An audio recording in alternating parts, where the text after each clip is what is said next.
Well, what is going on, everybody? Welcome everybody into the Hump Day Hotline on the Overreaction Sports Network, powered by Believe.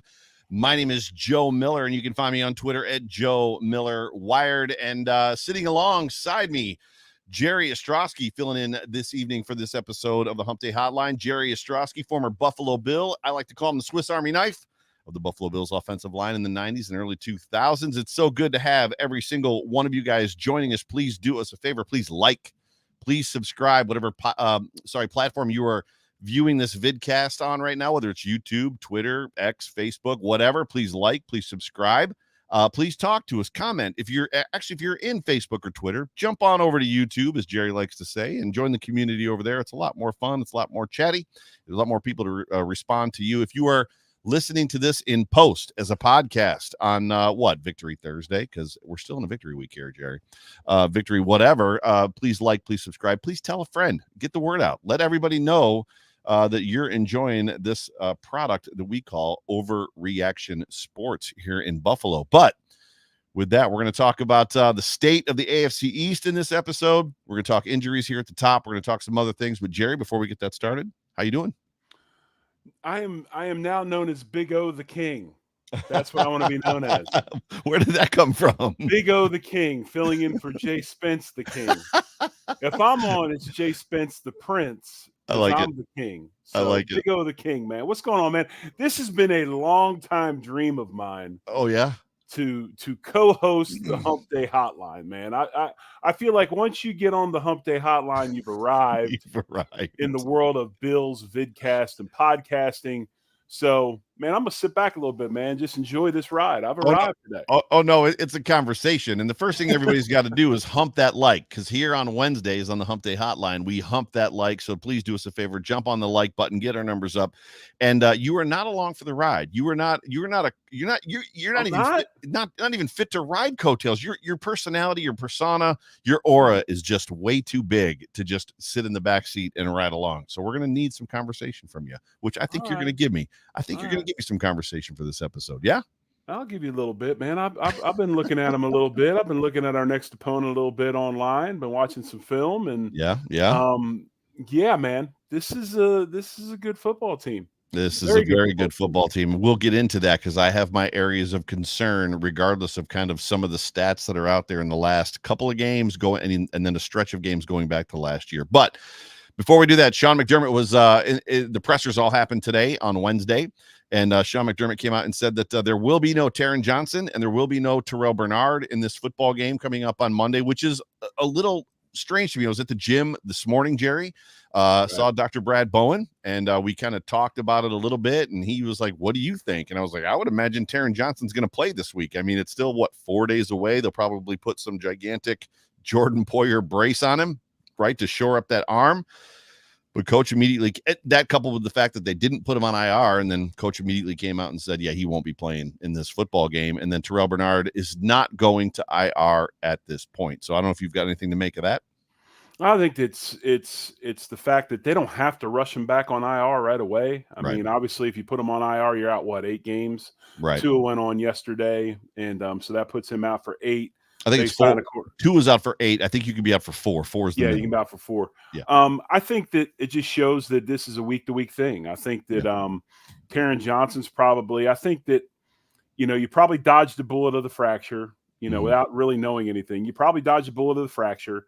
So you're looking at maybe some soft tissue stuff, get that nerve fired back up again, rejuvenate it if it is a nerve issue. And we'll have Dr. Brad Bowen on tomorrow night on the Big O Show. We'll talk about the injuries and get a little more in depth. And then you got, also Bernard, who people basically come out and said this is like a month-long injury, but you never know until that thing calms down. With it being a strain and not a tear, there is a chance that thing calms down and he heals up quicker. I mean, everybody heals at a different rate. So, with these guys not being on IR, it tells me that there's a chance they come back sooner than later. Yeah, very good. So, coach basically said that Balin Spector will get the start. Right. Other linebackers were brought up in question, and he was like, well, Balin is going to get the start. Smoot and Solomon will practice this week, which is a very good thing. And I don't know if you caught Josh Allen's presser. His injury didn't even come up. So No, I watched his presser. He talked a lot about Jacksonville, obviously, and talked about some of the things going on. Just around one Bills drive. And the one thing he did talk about at length was obviously Mitch Morse and Gabe Davis this week, which will be interesting. Bills will have to change some terminology at the line of scrimmage with both of those guys offensively, because I'm sure they've been in meetings with the defensive side of the ball in Jacksonville to give them all the knowledge that they know. But, obviously there's that. But really interesting game this week, Monday night in Buffalo. You got a lot of history between these two. Yeah. Always tough games for the Bills when they play Jacksonville. There's been some injury, history in this game. Yep. It's going to be a physical game. So I'm looking forward to it. Yeah, me too. And when you look at just that, and I'm going to save it because we're going to look ahead. Also, I got to take this one down. Sorry about that. Also, yesterday, Tuesday of this week, the Buffalo Bills tried out 2 place kickers. And Sean McDermott was asked about that, and he was basically just kind of scoffed it off as normal operating procedure. It's just what we do. And I don't know that it's something that they just ordinarily do. They just bring in kickers to try out some guys. Tyler Bass missed a kick late in the game. It didn't matter. And not only did he miss it, he dog shanked it. Like it was not a good kick. I heard some people say they thought maybe it was tipped, and then they went back and looked at it and it wasn't tipped. I've heard people say that maybe he slipped. I didn't necessarily see him slip, but I was watching his foot placement. I heard one person on Twitter say that it might have been Autumn. It seems like every time he shanks a ball, like hooks it to the left or pulls it, that his foot is too close to the football, his plant foot. I guess she's gone back and looked at some of his kicks and feels like that his plant foot is significantly or noticeably closer. I don't know where you're at. You were the big champion, and I agreed with you that, we need to celebrate Tyler Bass. And if he's got a case of the yips, help get his confidence back to him. I don't know what this does for his confidence, knowing that they're trying out basically guys I've never even heard of before. No, I think a big part of it is you need, the Bills administration needs to tread lightly. I mean, kickers are mental cases. Yeah. They always have been. They always will be. And, I'd liken kickers to professional golfers. They're very similar. Yeah. I mean, you can have a guy go and shoot 11 under and win the Masters in the next 2-3 weeks, not make the cut. Right. There's little things.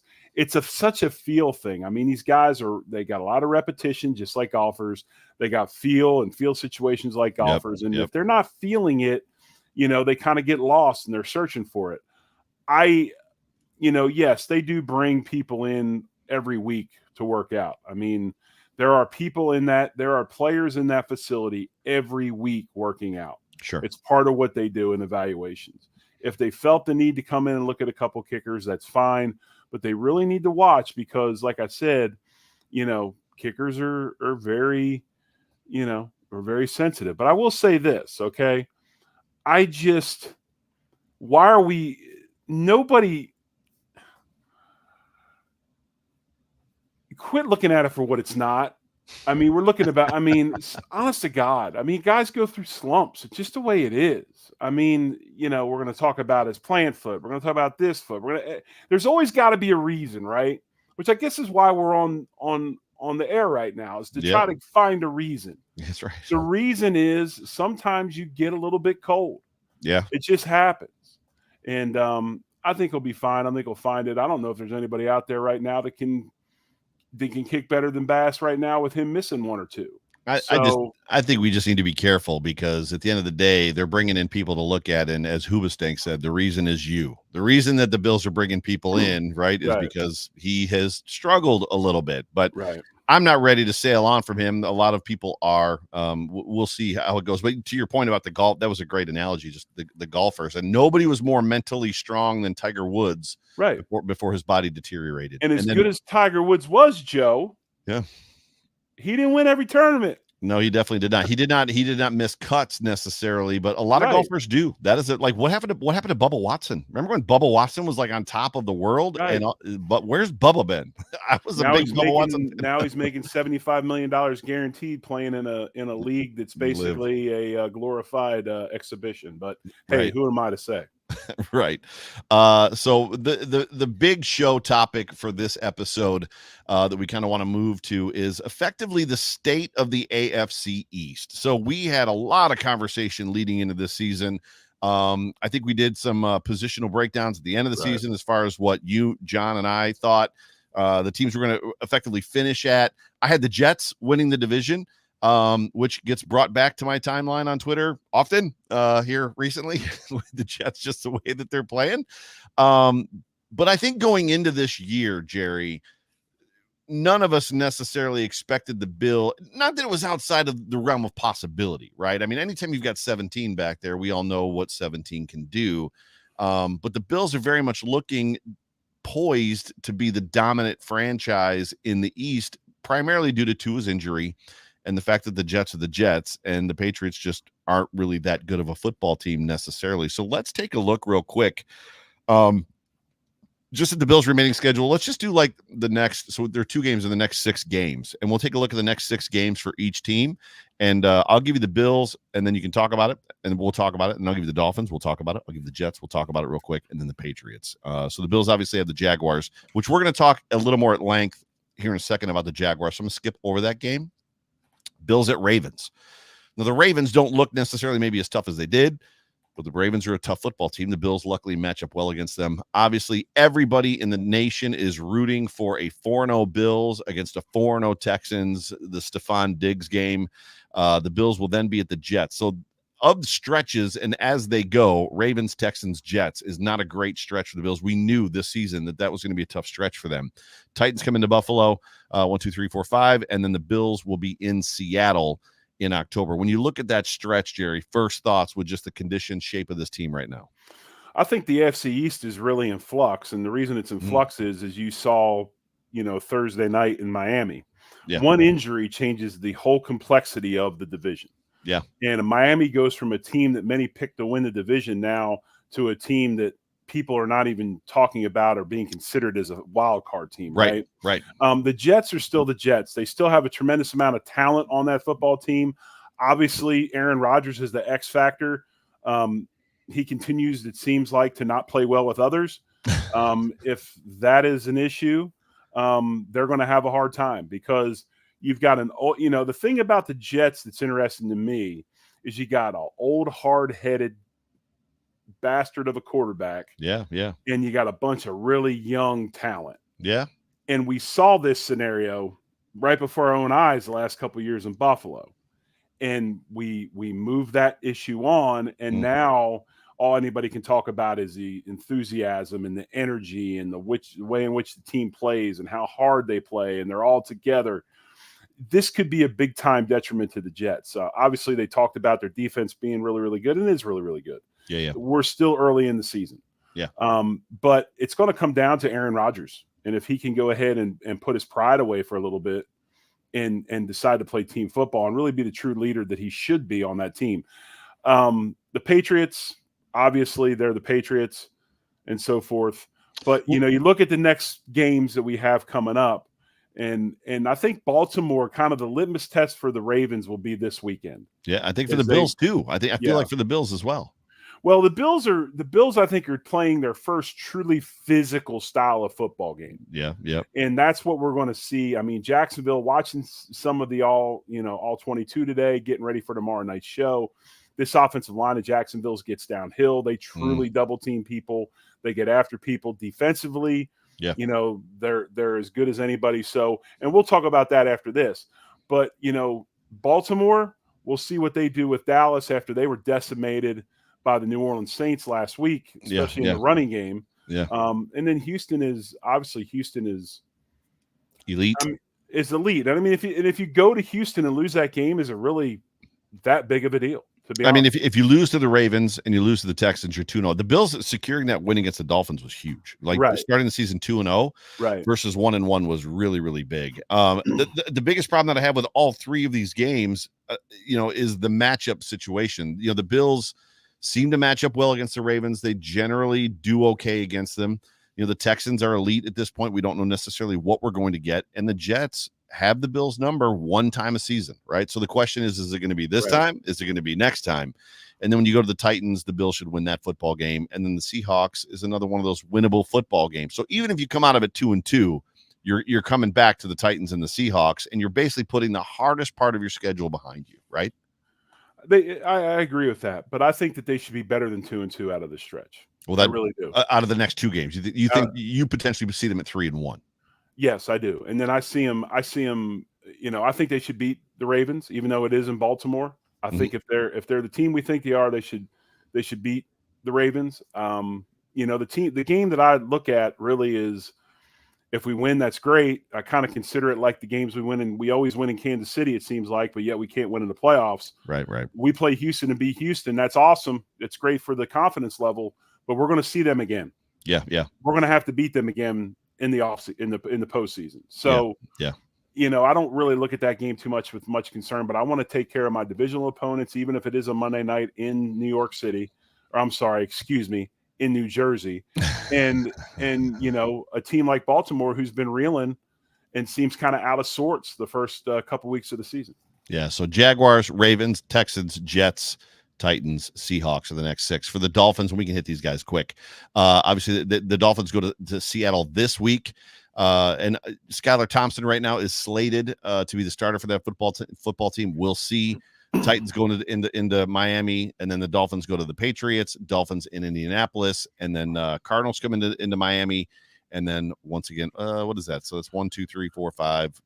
They probably got a bye week in here somewhere. So they've got a bye week, so they're missing a week in here. So their next 5, I guess, is what we're looking at with Skylar Thompson. I feel like that's just not the same football team without Tua, right? Tua is the engine that makes that team go. As far as what they're trying to do. Is he? I feel like it. Is he? We've seen Tua hurt before, and that offense doesn't hum quite the way it does with Tua. I think there's a bit of a question mark there. I mean, right. I do, because when I look at A-Chain and I watch how he plays and what he means to this football team, to me, if Skylar Thompson comes in and just does what he's supposed to do, I don't need you to thread the ball between 3 guys. I just need you to make the throws that are there. Right. And let the backfield do what they do.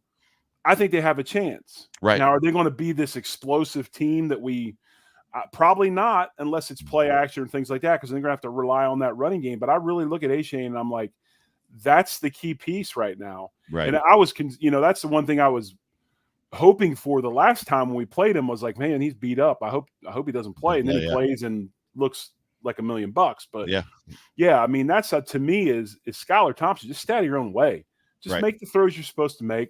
Don't take stupid sacks. Throw the ball out of bounds when you're supposed to throw the ball out of bounds. Let's live another down. Gotcha. Going to the Jets. The Jets and Patriots. Actually, the Patriots come into New Jersey tomorrow night, Thursday.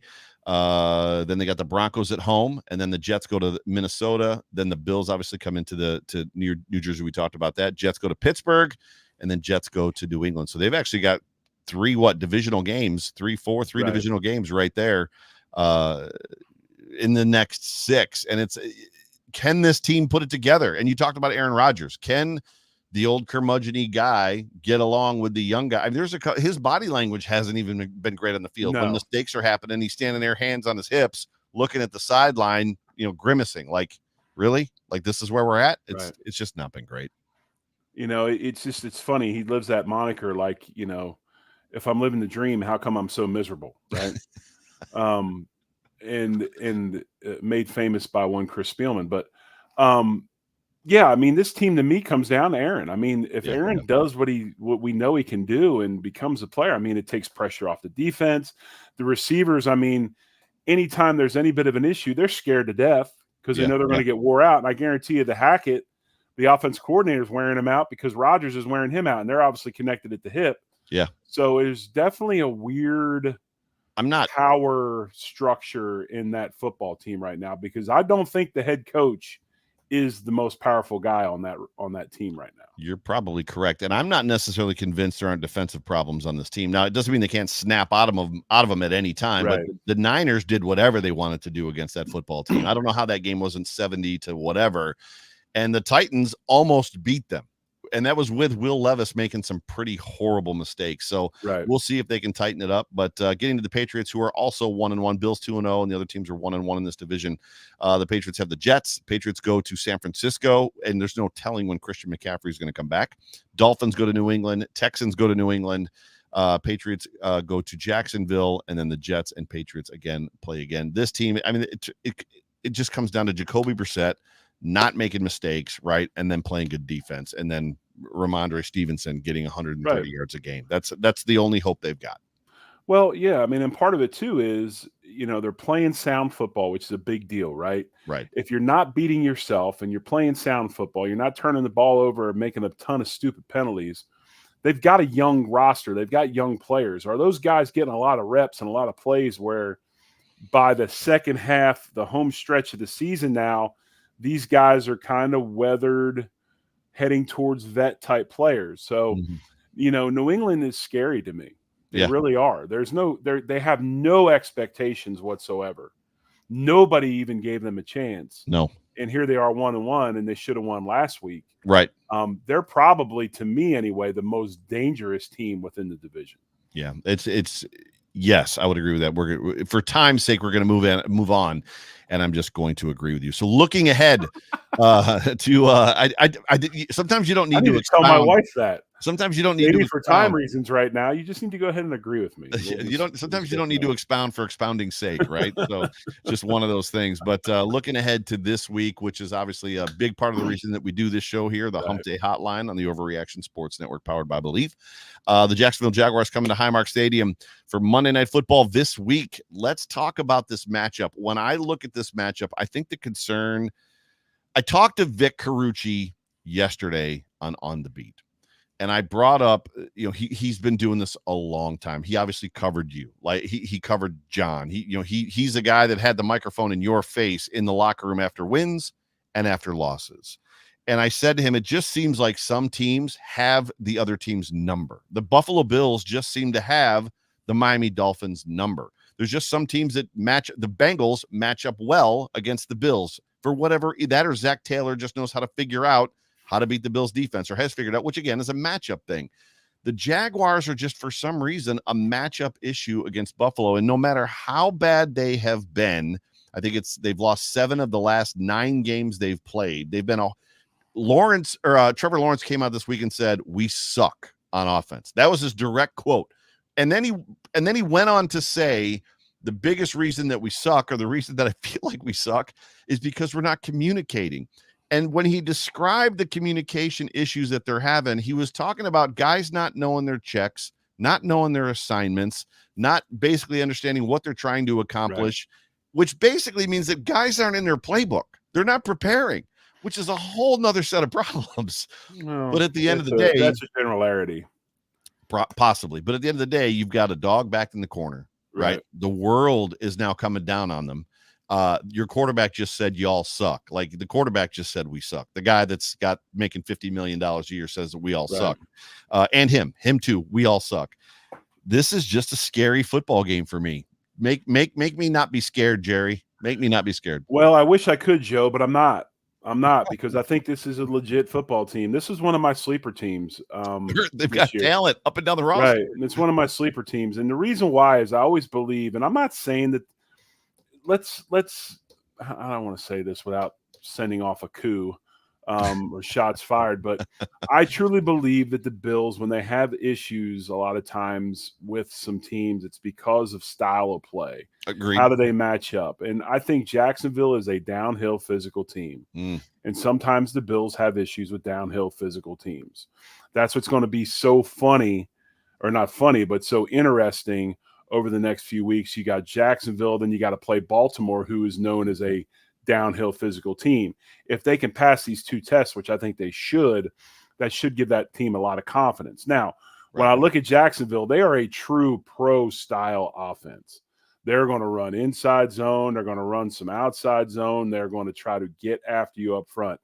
Mitch Morris, watching him on film, he's not the player that he was. He's still smart. He's still savvy, but his age is showing. Obviously, Gabe Davis outside. Trevor Lawrence tried to get the ball to Gabe quite a bit. And wasn't super successful. But when you look at this team, this is a true blue pro style offense. It's going to get after you with some wrinkles each week. Yeah. When you look at the defense, we should be really familiar with what they do because they basically do what we do. This is a 4-2-5 type of defense. Yeah. They've got 2 linebackers, a nickel back, and they've got freaking speed everywhere. They play a lot like we play. You look at their outside pass rush, and it's as good as any. And Josh Allen talked about it today. They got Trayvon Walker, 6'5" guy from Georgia. Then you got Josh Allen or Josh Hines Allen, right? The 6'5" defensive end from Kentucky, right? 2 big old cats on the inside, playing under and over. They got a guy named Jeremiah Ledbetter, and then also a dude named Roy Robertson Harris. These are big physical dudes. The shortest guy, 6'3". So they're going to get downhill and get after you. So yeah, it's very similar, the two teams. It's going to come down to, can the Bills tighten that ratcheting chin strap up a little more and, put their face in there? And if they can, I feel really good about it. It's also going to come down to coaching, and let's not make a mistake. The Jaguars have a Super Bowl winning head coach. I mean, right? They do. I got a lot of respect for Doug Peterson. I think he handles quarterbacks really well. And honestly, if Lawrence can never get over the hump with him, then he probably won't get over the hump in the league, period, because I think Doug does just as good a job as anybody with quarterbacks. So obviously being one for a long time in the league. Yeah, I don't know what to make of Trevor Lawrence. Like it's not that he's the first quarterback to have all the intangibles there, right? And we know that if you asked, he's the first one in the building and the last one to leave. That's right. They say that about everybody. So even if it's not true, there's been conversation this week about him, stepping into that you are the alpha leader now because,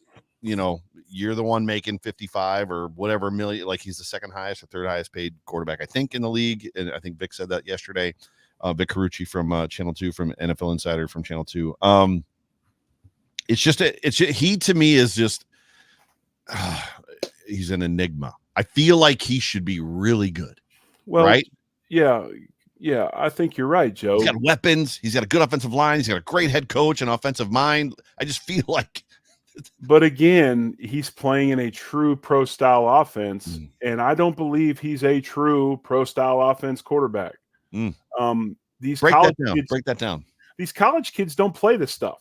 Right. Very few do. You're going to get a guy from Georgia that does it every now and then. You're going to get a guy from Alabama that does it every now and then. And the guys from Alabama you're seeing, that whole thing with Bryce Young and everything, that's on the Carolina franchise. I mean, they did him no favors.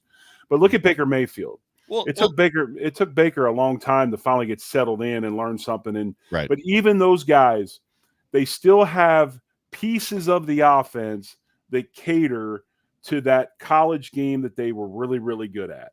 Right. Okay. I was going to say that Alabama's 2 for 2. I mean, Tua and Jalen. Well, Jalen, you can say what you want about Jalen. The Oklahoma guys claim Jalen, and then Alabama claims Jalen. But if you watch Jalen Monday night, he was not special. He runs.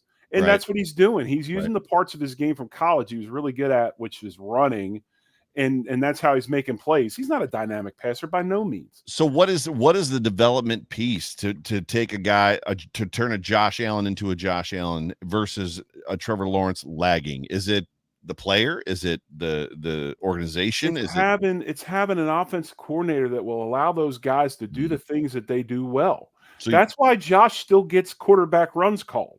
Right. That's why they let Hurts run the way he runs. That's why even Kyler Murray, who is not in an air raid situation anymore, but is looking awesome because he's comfortable and he knows he can go make plays, and they have the screen games in and the quick games. And you have to bring – it was the biggest hurdle for so long in the NFL. These guys just did not want to allow these college spread guys to come in and do what they did in college. They were going to just beat it out of them and make them pro-style quarterbacks. And they can't do that. You got to let these guys use their instincts and be instinctual. That's what makes Josh so great. He's got unbelievable instincts and feel for the game. Right. And that's how he makes plays. I think Trevor Lawrence played in Clemson, which was one of the most, I wouldn't say gimmicky, but close to gimmicky type of offenses you got. Fair. The stuff that Lincoln Riley ran at Oklahoma was gimmicky to an extent, was more air raid than it was pro style. Mm-hmm. But if you allow these guys to do some of those things and not get hung up on it, you're going to be okay. But it's these dudes that are just so hard-headed, like, you've got to do it this way, and you've got to be – you can't make them do it. Well, that's Doug Marrone, right? Wasn't Doug Marrone his first head coach, I think, when they drafted him? Maybe not. Yes. I can't remember. It was, yeah. So, and then we've got experience with Doug Marrone.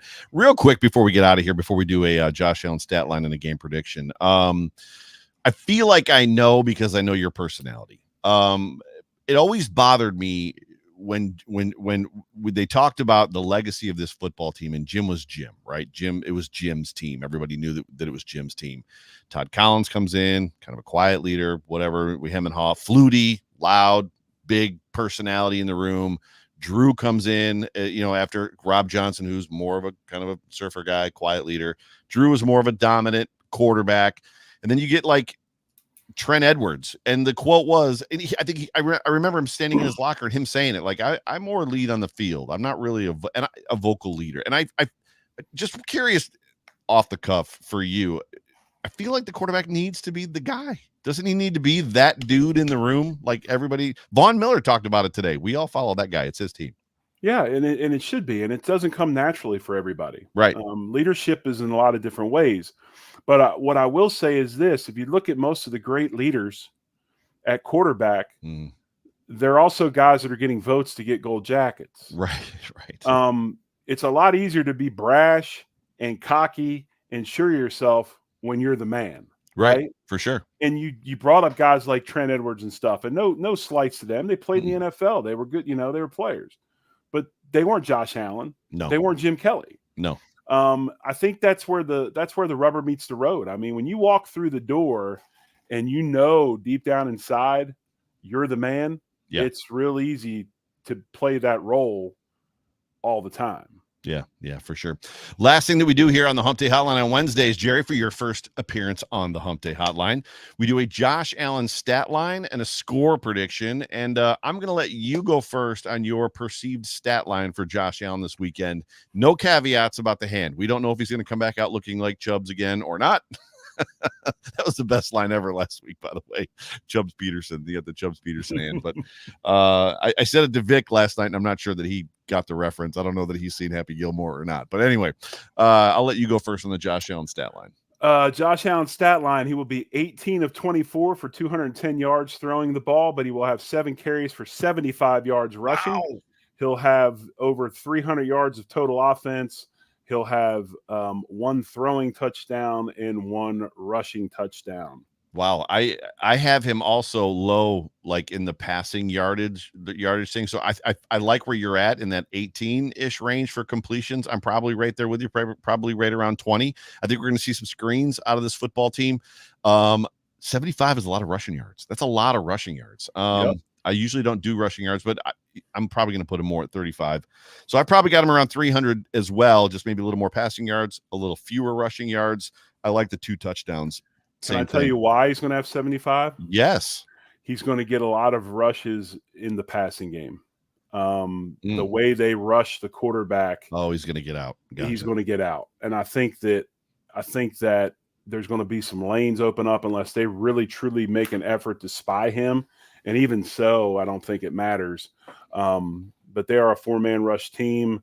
They'll play coverage. I think he's going to break out on some of his passes. Well, their biggest concern, and obviously was last year in London as well, is going to be what we talked about with Kyler, and a little bit of Tua, and will be with Lamar, keeping Josh Allen between the tackles. The problem is he can hurt you bad up the middle, right? Right. And then score prediction, I'll go first for this. This is a tough one. I don't think it's going to be a high-scoring game.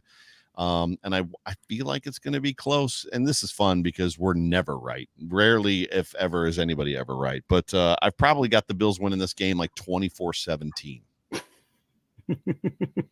You're laughing, so you think I'm curious to know why you're laughing at me then. Here's why I'm laughing, Joe. You ready? Oh no, 24-7. You read what that says? It says 24-17. I always write my stuff down so I can't crawfish at the last minute, or that I can put it up there and say that I proved that I said it. Yeah, I think you're right, man. I think it's a 24-17 game. I think we'll get a rushing touchdown out of Josh. If we don't, I think we'll get a couple out of the backs, a passing play, from somebody. But I do think the way this defense of Jacksonville plays, I do think you're going to see a lot of that orbit motion with Curtis Samuel. You're going to start to see more of what you talked about, screen game. You're going to see a lot of misdirection and things of that nature. You're going to see Joe Brady pre-snap movement at a very, very high level, I think, this week. Interesting. Well, Jerry Ostrowski, you did it. You sat in for your first Hump Day Hotline, and man, it was a great show. I appreciate you being here. Any final words before I get us out of here? No, man, I'm really, really blessed to be on Wednesday night. I've wanted to do this for a long time. Hopefully I get invited back. I would love to get invited back. And I miss my man, Jay Spence. Me too. I wish he was here with us, but I understand. And I'm just happy that I'm in a position that I can ride if he can't. So awesome. Thanks, man. I appreciate you. Ladies and gentlemen, thank you so much for tuning into the Hump Day Hotline on the Overreaction Sports Network, powered by Believe. For me, for John. Oh, wait. Programming note. Tomorrow, I almost ran right over your show. Tomorrow, make sure you tune in at 8:00 for the Big O show with that guy, Jerry Ostrowski. And then If the Walls Could Talk in Buffalo on Friday. We will probably be bringing you a pregame show on Sunday, me, John, and Jerry, and then obviously a postgame show. We'll have to figure that out with John and I both going to the football game. So it might be a little bit later, which is, not great, but we'll see what happens. But thank you guys so much for tuning in. For me, for John, for Jerry, go Bills. Much love. Go Bills. Go Bills.